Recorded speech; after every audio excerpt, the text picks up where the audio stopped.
My first memory of reading. My mom taught me how to read when I was quite young. I have vague memories of phonics booklets and reading simple sentences aloud. But my first real, clear memory of reading took place in kindergarten.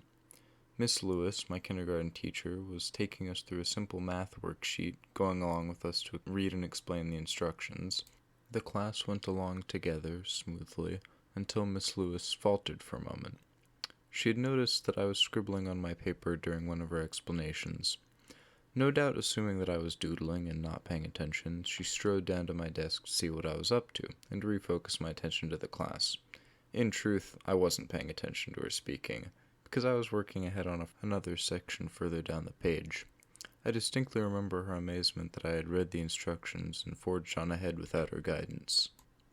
My first memory of writing came either shortly before or shortly after this. It's hard to remember.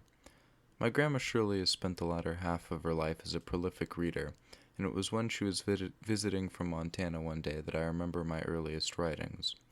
It wasn't really writing necessarily, but I was the source of the ideas and most of the words, so I would say it counts. Grandma was my scribe, scribbling down my machinations of characters I already knew, most prominently featuring Spider-Man. He was and still is my favorite superhero. I have only the slightest idea how the story actually went, but I know it involved a trampoline and making peace with comic book villains. My grandma encouraged my literary exploits greatly. Most of the first books I read early on were gifts from her. I had a substantial collection of Magic Treehouse books. If that does not bring recognition and nostalgia to you, I'm sorry for your failed childhood. I wish that I knew where these books are stored, but unfortunately, they have been lost to the hidden magics of moving boxes. The love for stories with strong adventuring spirit has stuck with me, as seen in my current and earlier interests. I loved Indiana Jones, something that strongly influenced the first stories that I penned myself. This is second grade, which was actually just across the room from my kindergarten class that I had mentioned earlier. Now, to call these productions of mine books, and myself an author, would be a horrible overstatement. Remember, this is second grade. I may have won the classroom votes, but that really wasn't saying much.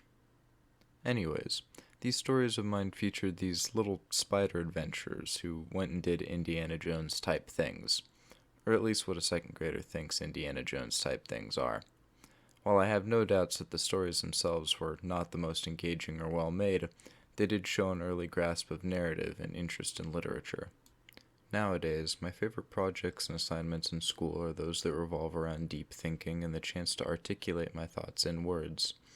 I've always liked writing essays when I was younger because I could finish them quickly and have extra time to read in class, but now I like them because they often give me the chance to think and write, some of my favorite activities.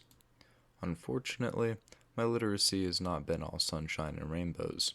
The metaphorical fly and the metaphorical ointment being my difficulty with speaking. I almost always feel disappointed when I try to express my thoughts verbally. I can't memorize scripts easily.